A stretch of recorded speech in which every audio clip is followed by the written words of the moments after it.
यहाँ पर ये भरोसा जो वचन 5 में दिखाया जाता है, ये कुछ गलत दर्शन पर आधारित बात है, किसी गलत विश्वास पर। यहाँ पर क्या है, मैं आपको बताता हूँ कि यहाँ पर क्या हो रहा है। अब्राहम ने देखा, उसने क्या देखा मैं बाइबल से आपको दिखाऊंगा।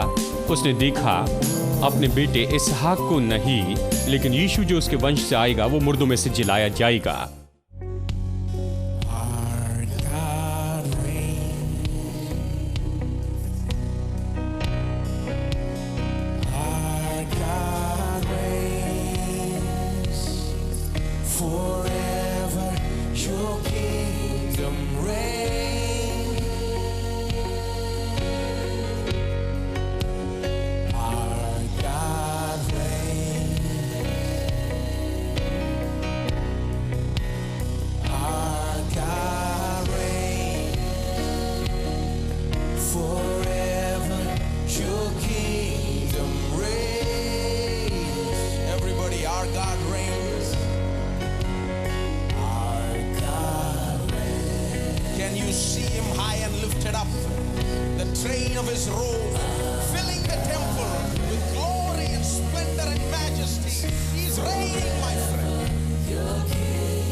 व्यवस्था विवरण में वो अपने लोगों से बातें करता है, कहता है स्मरण रखो तुम्हारा परमेश्वर यहोवा ही है जो तुम्हें धन कमाने की सामर्थ देता है जैसे कि इस दिन में है।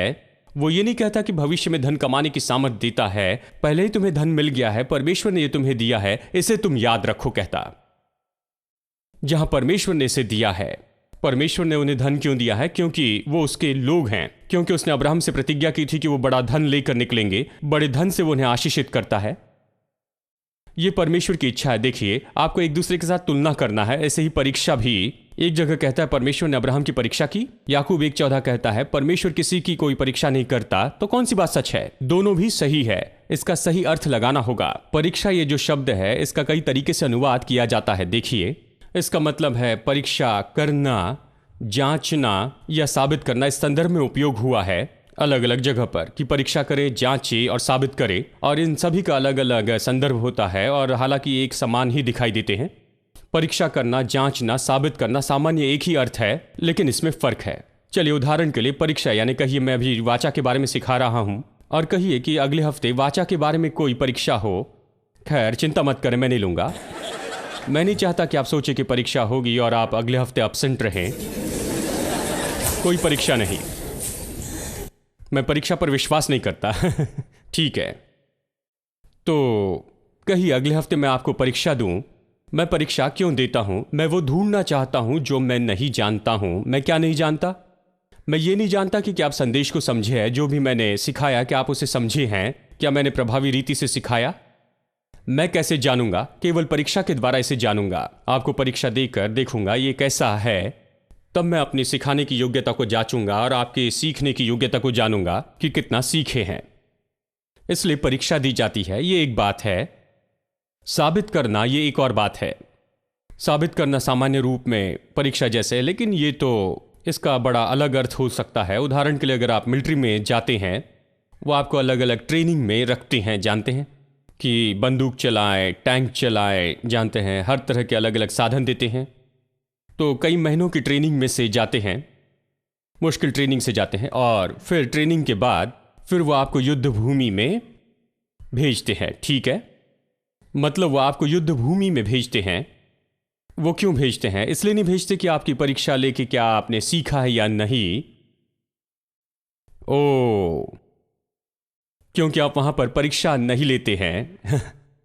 वो इसलिए नहीं भेजते चलो देखते हैं क्या ये उन्हें हराते हैं या नहीं। नहीं, वो इसलिए भेजते हैं क्योंकि वो विश्वास करते हैं कि आपने इतना सीखा है, आपके पास में ये सब कुछ है कि शत्रु को हराए। ठीक है, वो जानते हैं आप क्या कर सकते हैं, जानते हैं कि आप क्या करेंगे। ट्रेनर जानते हैं आप क्या कर सकते हैं और आप क्या करेंगे। तो जब बाइबल कहती है कि परमेश्वर ने अब्राहम की परीक्षा की, उसे जांचा, तो ये कहना चाहते हैं कि परमेश्वर नहीं जानता था अब्राहम क्या करेगा, या परमेश्वर नहीं जानता था अब्राहम क्या कर सकता है। परमेश्वर जानता था अब्राहम क्या कर सकता है और वो क्या करेगा। तो उसने इस तरह से उसने अब्राहम की परीक्षा नहीं की कि ये जान ले कि इस परिस्थिति में अब्राहम क्या करेगा, नहीं, या उसकी योग्यता और विश्वास और ये सारी बातों को जांचे। परमेश्वर जानता था उसमें क्या है, वो क्या करेगा। तो परमेश्वर ने अब्राहम की परीक्षा क्यों की? किसी को या किसी मनुष्य को युद्ध भूमि में क्यों भेजा जाता है? इसलिए नहीं कि उसकी योग्यता को जांचते जाए। अब ये समय है कि वो अपनी योग्यता को साबित करे। वो ट्रेनिंग में रहा है, कठोर ट्रेनिंग में से होकर गया है, लेकिन अब युद्ध भूमि में उसे ये साबित करेगा कि ये ट्रेनिंग काम करती है। देखिए बहुत बड़ा फर्क है परीक्षा में और साबित करने में। ठीक है, यानी परमेश्वर अब्राहम की परीक्षा करता है, ये तो सामान्य रूप में ये तो बस साबित करने वाली ऐसी कोई परीक्षा है। और इसलिए परीक्षा शब्द आपको बहकाने न पाए। शब्द कई बार आपको गलत रास्ते पर लेकर जाते हैं, इसलिए प्रचारक की जरूरत होती है। यानी परमेश्वर ने अब्राहम की परीक्षा की, उसे जांचा, ये तो केवल उसे साबित करने के लिए था। और ये तो एक और कदम था, ये तो वाचा को साबित करने के बारे में है। वो साबित करना चाहता था कि ये जो वाचा है ये सच में काम करती है। अब हाँ, चलिए आगे बढ़ते हैं जल्दी से। देखिए उत्पत्ति अध्याय 22 में चलते हैं और चलिए आगे पढ़ते हैं। परमेश्वर ने अब्राहम की परीक्षा की, आप जानते ये क्या है। यानी यहाँ पर परमेश्वर ने अब्राहम को साबित किया और उसने कहा, हे अब्राहम, उसने कहा देख मैं यहाँ हूँ, अपने पुत्र को अर्थात अपने इकलौते पुत्र इसहाक को जिससे तू प्रेम रखता है, संग लेकर मोरिया देश में चला जा और वहां उसको एक पहाड़ के ऊपर जो मैं तुझे बताऊंगा होम बलि करके चढ़ा। अतः अब्राहम सवेरे तड़के उठा और उसने अपने गधे पर काठी कसकर अपने 2 सेवक और अपने पुत्र इसहाक को संग लिया और होम बलि के लिए लकड़ी चीर ली। तब निकलकर उस स्थान की ओर चला जिसकी चर्चा परमेश्वर ने उससे की थी। अब फिर से ये लोगों के लिए समस्या होती है। अगर परमेश्वर आपसे कहे कि आपके बेटे को होम बलि करके चढ़ा, तो क्या आप सुबह 5 बजे उठकर गधे पर काठी कसेंगे और चलेंगे, चलो जल्दी चलते हैं, जाना है मेरे बेटे, चलो हमें यहाँ से जाना है? नहीं, मैं तो सुबह बड़े आराम से देर तक सोऊंगा और सुबह 9 बजे प्रभु से प्रार्थना करूंगा, प्रभु मुझे 1 हफ्ते की छुट्टी चाहिए कि इसके बारे में थोड़ा और ज़्यादा सोचूं और फिर निर्णय लूंगा, जानते हैं। और इसी तरह से प्रभु के सामने मैं विनती करूंगा, कुछ इसी तरह से। यदि परमेश्वर मुझसे मेरा बेटा मांगे तो हम में से कोई भी तैयार नहीं होगा अगर परमेश्वर कहे तो हम जाकर सीधा जाकर अपने बेटे को होम बलि चढ़ा दे भेंट के रूप में। ये तो पागलपन होगा। लेकिन फिर भी अब्राहम, देखिए ये मुझे चौंकाता है। जब परमेश्वर ने अब्राहम से ये कहा तो अब्राहम ने कोई सवाल नहीं पूछा, जैसे कि कुछ फिल्मों में वो अब्राहम को दिखाते, वो व्यक्ति जो अब्राहम को दिखाता है। परमेश्वर ने उससे कहा, अब्राहम अपने बेटे इसहाक को होम बलि करके चढ़ाना, और फिर यहां पर ये व्यक्ति तुरंत बाल नोचने लगता है। ओ प्रभु, इस बच्चे के जन्म के समय मैं 100 साल का हो गया था और तू चाहता है कि मैं अपने बेटे को होम बलि चढ़ाऊं। उस आदमी को देख, उसके 10 बेटे हैं, उसके 1 या 2 बेटों को क्यों नहीं लेता? मेरे पास केवल 1 ही है। लेकिन वो फिल्म है। हम यहां पर फिल्म देखने के लिए नहीं है, हम यहां पर बाइबल देखते हैं। देखिए बाइबल में इस तरह की कोई भी बेकार की बातें नहीं। अब्राहम वहां पर बैठकर ऐसे रोते नहीं रहा कि बहुत बड़ी बहस करे, परमेश्वर से सवाल पूछे और विवाद करे इन सारी बातों पर। देखिए उसने तो देरी भी नहीं की, इन सारी बातों में वो बिल्कुल नहीं हिचकिचाया। ऐसे दिखाई दे रहा था वो तैयार था, बिल्कुल भाग रहा था। हेलो। ये मुझे बड़ा अजीब लगता है। कई साल तक मैं इसके बारे में सोच रहा था ये अजीब है, क्योंकि मैं सोच रहा था ये किस तरह का व्यक्ति है। मैं कहता, प्रभु मुझे अब्राहम के जैसे होना है। कितना महान विश्वास था, वो इतना विशेष है, कोई उसके जैसे विश्वास नहीं कर सकता। अब वाचा को समझने के बाद में मैं जान गया कि अब्राहम इस तरह से क्यों विश्वास कर पाया। क्यों अब्राहम तैयार था कि सुबह सुबह उठकर वो चले जाए, क्योंकि वो उसे जानता था जो कोई नहीं जानता था, केवल वो और परमेश्वर जानता था। परमेश्वर ने उसे उसका प्रकाशन या दर्शन दिया था, जिसने उस पर इस पूरी घटना के बारे में कुछ न कुछ प्रकट किया था। इसलिए इतनी सुबह जाने के लिए तैयार था, क्योंकि ये तो कुछ ऐसे ही होना था, नहीं तो फिर ये बिल्कुल नहीं हो सकता था। देखिए वो क्या जानता था, मेरे साथ देखिए इब्रानियों 11 में वो क्या जानता था। इब्रानियों 11 हम देखिए वचन 17। विश्वास ही से अब्राहम ने परखे जाने के समय में इसहाक को बलिदान चढ़ाया, और जिसने प्रतिज्ञाओं को सच माना था उसने अपने इकलौते पुत्र को बलिदान चढ़ाया, जिससे ये कहा गया था इसहाक से तेरा वंश कहलाएगा, क्योंकि उसने मान लिया कि परमेश्वर सामर्थी है कि उसे मरे हुओं में से जिलाए। अतः उन्हीं में से दृष्टांत की रीति पर वो उसे फिर मिला। अब देखिए ये कुछ है जिसे समझना बहुत मुश्किल होता है। परमेश्वर ने कहा इसहाक से तेरा वंश कहलाएगा, और अब्राहम ने इस बात को मान लिया, या अब्राहम ने इसे इस तरह से लिया कि परमेश्वर उसे मुर्दों में से भी जिलाने में सामर्थी है। अतः उन्हीं में से दृष्टांत की रीति पर उसे फिर मिला। दूसरे शब्दों में, जब अब्राहम अपने पुत्र इसहाक को बलिदान करने के लिए गया, उसने सच में अपने पुत्र को मुर्दों में से जिलाते हुए वापस पाया। दृष्टांत में, उपमा के रूप में उसे पुत्र वापस मिला मुर्दों में से जिलाकर। यही तो ये कहता है, ठीक है। अब यानी अब्राहम, उसने देखा, मैं विश्वास करता हूं किसी तरीके से दर्शन या प्रकाशन के द्वारा जो परमेश्वर ने उसे दिया था, कि कैसे उसका वंश या उसका बेटा मुर्दों में से जिलाया जाएगा और उसे वापस दिया जाएगा। लेकिन इसमें एक समस्या है, इसहाक तो मरा ही नहीं, तो फिर यह सवाल ही कहां उठता कि उसे फिर से जिलाया जाए। केवल जब वो मरता, केवल तब ही ये जो दर्शन है वो पूरा हो जाता, ठीक है। अगर परमेश्वर उसे दर्शन देता, कहता तेरा पुत्र इसहाक जो है वो मुर्दों में से जिलाया जाएगा, तो ये दर्शन पूरा हो सकता था केवल इसहाक के मरने पर ही। लेकिन इस कहानी में इसहाक मरता ही नहीं। जब वो छुरा उठाता है कि इसहाक को मार दे, परमेश्वर से रोकता है और झाड़ी में मेढ़ा दिखाता है, और अब्राहम उस वेदी के ऊपर उस मेढ़े का बलिदान चढ़ाता है। इसहाक को कुछ भी नहीं हुआ, इसहाक पूरे समय जीवित रहा, वो मरा नहीं। तो ये दर्शन के बारे में क्या है? ये दर्शन झूठा था। अब केवल इतना ही नहीं, उत्पत्ति 22 में, चलिए हम उत्पत्ति 22 में वापस जाकर देखते हैं। वचन 5, वो पहाड़ के पास में पहुंचते हैं और अब्राहम अपने जवान सेवकों से कहता है, दासों से, गधे के पास यही ठहरे रहो, ये लड़का और मैं वहां जाकर और दंडवत करके फिर तुम्हारे पास लौट आएंगे। अगर नहीं समझे हैं तो चलिए फिर से पढ़ूं। तुम यहीं पर रुके रहना, मैं और ये लड़का, मतलब मैं और मेरा बेटा इसहाक, हम यहां से आगे जाएंगे, दंडवत करेंगे और फिर तुम्हारे पास लौट आएंगे। हिंदी में बहुत स्पष्ट कहता है, हम जाएंगे, हम आराधना करेंगे और हम वापस आएंगे, हम फिर से लौट कर आएंगे। वो यही कहता है। अब क्या आप इसे सुन रहे हैं?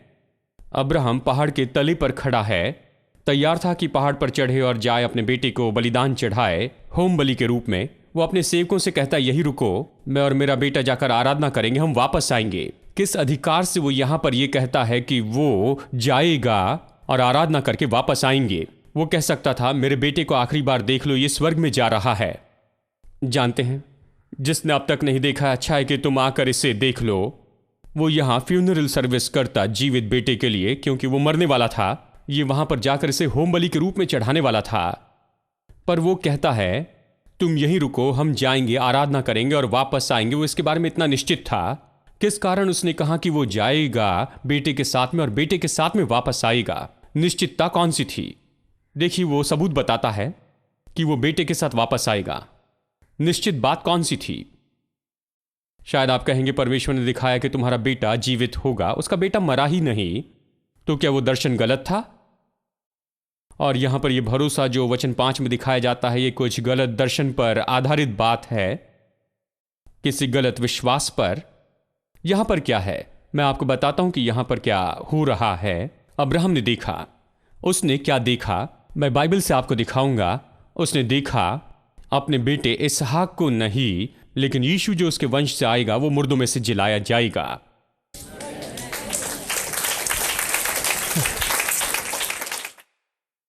उसने बस यही तो देखा।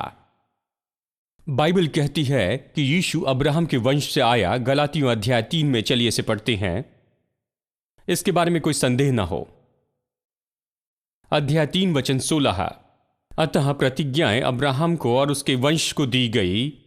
यह बहुत ही स्पष्ट ऐसा वचन है जो बता सकता हूं। अब अब्राहम को और उसके वंश को प्रतिज्ञा दी गई। वो ये नहीं कहता वंशों को, जैसे बहुतों के विषय में कहा। जब परमेश्वर कहता है तू और तेरे वंश को, परमेश्वर ये प्रतिज्ञा वंशों के साथ नहीं करता जैसे बहुतों से की हो।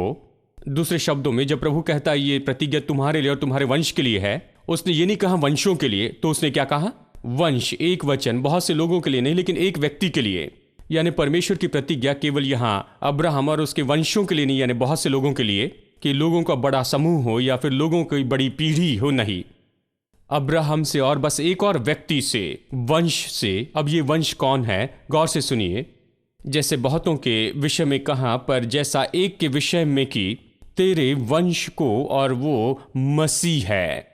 और ये कहता है कि परमेश्वर ने प्रतिज्ञा ये अब्राहम और उसके वंश से की, वंशों से नहीं। ये भी बताता है कि वंश कौन है। ये वंश तो मसीह है। सब लोग कहिए, वंश तो मसीह है। सब लोग कहिए, अब्राहम का वंश तो मसीह है। अब ये चौंकाने वाली बात है कि अब्राहम का वंश तो मसीह है। तो जब परमेश्वर ने अब्राहम से प्रतिज्ञा की, तो वो ऐसी प्रतिज्ञा नहीं कर रहा था कि उससे और उसके बाद में उसके बाद की सारी पीढ़ी से, नहीं। उसने प्रतिज्ञा की अब्राहम से और फिर सीधा उसके वंश से, जो कि यीशु मसीह है। यानी ये प्रतिज्ञा तो बहुत से लोगों के साथ में नहीं की गई, ये तो उसके वंश से की गई। और अब्राहम का जो वंश है वो तो यीशु मसीह है। क्या आप यहां पर हैं? क्या आप समझ रहे हैं? अगर कोई संदेह है तो यूहन्ना में चलते हैं। यूहन्ना का सुसमाचार अध्याय 8, यूहन्ना रचित सुसमाचार अध्याय 8, और चलिए वचन 51 से आगे यहां पर पढ़ते हैं। मैं तुमसे सच सच कहता हूं कि यदि कोई व्यक्ति मेरे वचन पर चलेगा तो वह अनंत काल तक मृत्यु को न देखेगा। तब यहूदियों और फरीसियों ने उससे कहा, अब हमने जान लिया है कि तुझ में दुष्ट आत्मा है। अब्राहम मर गया और भविष्यवक्ता भी मर गया, और तू कहता है यदि कोई मेरे वचन पर चलेगा वह अनंत काल तक मृत्यु का स्वाद न लेगा। हमारा पिता अब्राहम तो मर गया, क्या तू उससे बड़ा है? और भविष्यवक्ता भी मर गए, तो तू अपने आप को क्या ठहराता है? यीशु ने उत्तर दिया, यदि मैं अपनी महिमा करूं तो मेरी महिमा कुछ नहीं, परंतु मेरी महिमा करने वाला मेरा पिता है, जिसे तुम कहते हो कि वो तुम्हारा परमेश्वर है। तुमने उससे नहीं जाना, परंतु मैं उसे जानता हूं। यदि मैं कहूं कि मैं उसे नहीं जानता, यदि मैं कहूं कि मैं उसे नहीं जानता हूं, तो मैं तुम्हारी तरह झूठा ठहरूंगा। यीशु मधुर शब्दों में नहीं कह रहा था, परंतु मैं उसे जानता हूं और उसके वचन पर चलता हूं। वो कहता है, यदि मैं कहूं मैं उसे नहीं जानता तो तुम्हारे जैसे झूठा ठहरूंगा, पर मैं उसे जानता हूं, उसके वचन पर चलता हूं। अब देखिए वचन 56 को यहां पर, तुम्हारा पिता अब्राहम, देखिए यहां वो घमंड करते थे अब्राहम पर, और वो अब्राहम की संतान है और ये सारी बातें। कहता है, तुम्हारा पिता अब्राहम मेरा दिन देखने की आशा में बहुत मगन था और उसे देखा और आनंद किया।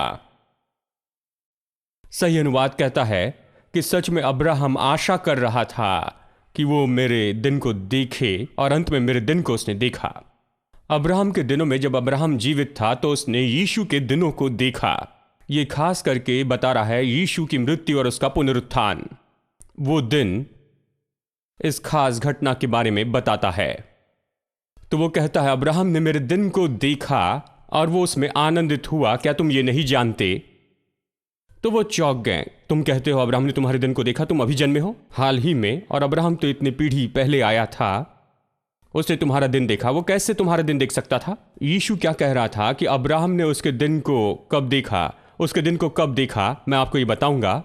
जब परमेश्वर ने उससे कहा कि इसहाक को लेकर मोरिया पर्वत पर बलिदान चढ़ा, जब वो उसे वहां पर लेकर गया और परमेश्वर उसके सामने दर्शन में वो उस पर प्रकट करता है, परमेश्वर ने प्रकाशन के द्वारा दिखाया कि उसका वंश यीशु मसीह वो तो मुर्दों में से जिलाया जाएगा। एक दिन वो क्रूस पर मरेगा और मुर्दों में से एक दिन वो जिलाया जाएगा। उसने यही तो देखा। और ये पूरा अनुभव कि मोरिया पर्वत पर जाए और अपने पुत्र को वहां पर बलिदान के रूप में वो चढ़ाए, उसमें जुड़ा था कि अब्राहम ये देखे कि परमेश्वर जिलाएगा यीशु को, उसके पुत्र को, एक दिन। यानी उत्पत्ति 22 की ये जो कहानी है, ये तो इसलिए नहीं कि परमेश्वर हमारे पुत्र को लेगा, हमारे बच्चों को नहीं, लेकिन यह है परमेश्वर अपना पुत्र देगा कि हमारे बेटे और बेटियां जीवित रह सके, कि वो आशीषित हो सके। अगर मुझसे कहें यही तो इस कहानी की सच्चाई है। हमें परमेश्वर के बारे में बुरा नहीं कहना है कि उससे बुरा व्यक्ति दिखाए कि वही सब छीन लेता है, हमारे बच्चों को छीन लेता है। नहीं, वो इस काम में जुड़ा हुआ नहीं है। संसार में बहुत कुछ है, संसार में शैतान है और बहुत कुछ हो रहा है। बहुत से कारण हैं कि सब क्यों हो रहा है, लेकिन इसके पीछे परमेश्वर कारण नहीं है। देखिए, परमेश्वर इसके पीछे नहीं है। परमेश्वर वो है जो अपने पुत्र को देता है कि हम जीवन को पाए और उसके द्वारा हम सब कुछ प्राप्त करें। अगर उसने हमारे लिए यीशु को दे दिया है तो उसके साथ में सब कुछ हमें सेंत में क्यों नहीं देगा? बाइबल कहती। क्या आप यहां हैं?